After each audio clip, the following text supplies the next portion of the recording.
শদিয়াত অসমৰ খিলঞ্জীয়া ভূমিপুত্ৰ দেউৰী জনগোষ্ঠীৰ গিৰা গিৰাচী মেচু মহোৎসৱৰ আয়োজন।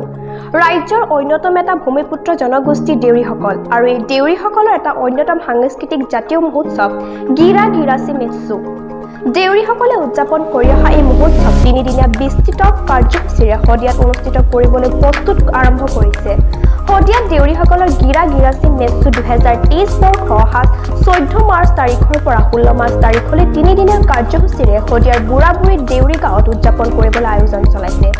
গিৰা গিৰাচী মেচু সমিতিৰ উদ্যোগত অনুষ্ঠিত হ'বলগীয়া চতুৰ্থ বাৰ্ষিক গিৰা গিৰাচী মেচু মহোৎসৱ সফলভাৱে ৰূপায়ণ কৰিবলৈ স্থানীয় ৰাইজে প্ৰস্তুতি চলোৱা পৰিলক্ষিত হৈছে। জনগোষ্ঠীটোৰ নিজা ধৰ্ম কলা কৃষ্টি পুৰণি খেলসমূহ বিশ্ব দৰবাৰত প্ৰদৰ্শন কৰি জাতীয় পৰিচয় দাঙি ধৰাৰ উদ্দেশ্যে এই মহোৎসৱ অনুষ্ঠিত কৰা হয় বুলি আয়োজকসকলে জানিবলৈ দিয়ে। 15-16 মাৰ্চত বুঢ়াবুঢ়ী দেউৰী গাঁৱত গিৰা গিৰাচী মেচুলৈ সকলো দেউৰীবাসী ৰাইজ অসমবাসী ৰাইজ এই ফিল্ডতে আমি 14-15-16ত গিৰা গিৰাচী মেচুটো পাতিবলৈ আয়োজন কৰা হৈছে। ইয়াত আমাৰ কেন্দ্ৰীয় ছেক্ৰেটাৰী, কেন্দ্ৰীয় সম্পাদক, আকৌ আমাৰ সাংস্কৃতিক বিভাগৰ সম্পাদক সকলোৱে মিলি আমি অসমবাসী সমাজক অনুৰোধ কৰিছোঁ যে আমাৰ এই উৎসৱলৈ মেচুলৈ আহি আমাৰ মেচুটো সাফল্য কৰিবলৈ দেউৰী ৰাইজক অনুৰোধ জনোৱা হ'ল। আমাৰ তিনিদিনীয়া কাৰ্যসূচী ৰাখিছোঁ, যিহেতু প্ৰথম দিনা কাৰ্যসূচী আমাৰ সম্পূৰ্ণৰূপে আমাৰ বকন হাৰেবা আছে। লগতে ছেকেণ্ড দিনা আমাৰ বিভিন্ন ধৰণৰ অনুষ্ঠান হ'ব, খেল ধেমালি। আমাৰ লগতে লাষ্ট দিনা হ'ব আমাৰ সম্পূৰ্ণ কালচাৰ, যি আমাৰ বিহু নৃত্য হওক, দেউৰী যিমান যি পৰম্পৰা আছে সকলোবিলাক। লগতে আমাৰ এই ক্ষেত্ৰত সহায় সহযোগ কৰাৰ বাবে আমাৰ দেউৰী অট'নমাছ কাউন্সিলৰ মুখ্য আমাৰ কাৰ্যবাহী আমাৰ বৈৰৱ দেউৰী ডাঙৰীক আমি ধন্যবাদেৰে আমি ধন্যবাদ জ্ঞাপন কৰিছোঁ, যিহেতু তেখেতে আমাক নিজেই আমাৰ উৎসাহ উদ্দীপনা বঢ়াইছে। এইবাৰ যাতে আমাক অধিক আগ্ৰহেৰে আমাক নিজে কৈছে যে আমাক আৰু ইয়াতকৈ ডাঙৰ হ'ব লাগে। তেখেতক সেইটো কাৰণে আমি ক'ব বিচাৰিছোঁ, তেখেতক সহায় সহযোগ কৰাৰ বাবে আমি বৈৰৱ দেউৰী ডাঙৰীয়া আমি চিৰকৃতজ্ঞ। তেখেতক আমি ধন্যবাদ জ্ঞাপন কৰিছোঁ, যিহেতু আমাৰ লগত উদযাপন কমিটিৰ লগত সহায় সহযোগ কৰাৰ বাবে। আৰু কোন বিশিষ্ট থাকিব, যিহেতু আমাৰ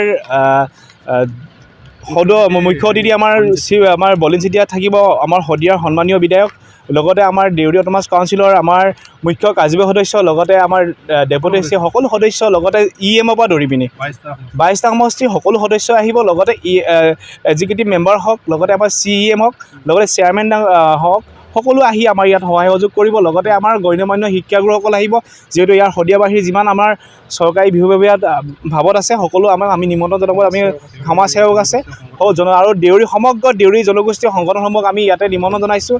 লগতে বিভিন্ন অসমৰ জাতি ধৰ্ম নিৰ্বিশেষে যিমান সংগঠন আছে হয়তো আমাৰ কমিটিয়ে আমি সকলোকে নিমন্ত্ৰণ জনাবলৈ আমি চেষ্টা কৰিম। সতি আমাৰ 4 বছৰৰ বয়সত আমাৰ বৰি দিবহি, যিহেতু আমাৰ গিৰা গিৰাচী মেচু আমাৰ দেউৰী জনজাতীয় এটা সম্পূৰ্ণ বৃহত্তৰ এটা উৎসৱ হয়।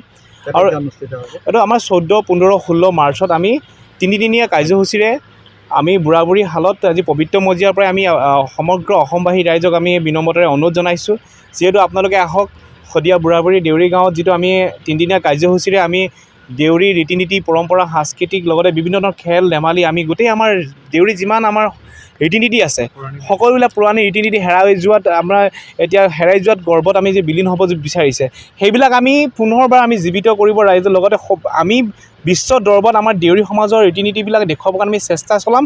সেই গতিকে সমগ্ৰ অসমৰ জাতি ধৰ্ম নিৰ্বিশেষে সকলোৱে আহি আমাৰ এই গিৰা গিৰাচী মেচু যিটো আমাৰ ফেষ্টিভেল হয়, লগতে আমাৰ অসমৰ ডাঙৰ দেউৰী সমাজৰ ডাঙৰ ফেষ্টিভেল বুলি ক'ব বিচাৰিছোঁ। কিহৰ কাৰণে আমি অসমত এইবাৰ পৰা 4 বছৰ বয়সত বৰি দিছোঁ, আৰু সেই গতিকে অসমবাসী ৰাইজক আমি অসমৰ জনসাধাৰণৰ পৰা ধৰ্ম ইয়াত কোনো মই কোৱা নাই অকল দেউৰীসকলে বুলি কোৱা নাই, সম্পূৰ্ণ অসমবাসী ৰাইজে আহি আমাৰ লগত সহায় সহযোগ কৰিলে নিশ্চয় আমি ভাল পাম। আৰু লগতে আমি যিটো আমাৰ লক্ষ্য উদ্দেশ্য যে আমি বিশ্ব দৰবাৰত আমি যিটো প্ৰতিষ্ঠা কৰিব বিচাৰিছোঁ, আমাৰ দেউৰী কালচাৰবিলাক, দেউৰী ৰীতি নীতিবিলাক আমি প্ৰিজাৰ্ভ কৰিব বিচাৰিছোঁ, আমি সংৰক্ষণ কৰাৰ ব্যৱস্থা কৰিব বিচাৰিছোঁ। সেই গতিকে আমাৰ কালচাৰটো কি হয়, আমাৰ আইডেণ্টিটি কি হয়, আমাৰ চিনাকিটো কি হয়, সেই বস্তুটো আমি সম্পূৰ্ণ এই ফেষ্টিভেলৰ জৰিয়তে আমি বিশ্ব দৰবাৰত নিউজ ডেস্ক ৰিপৰ্ট আসাম পত্ৰিকা বিচাৰিছোঁ।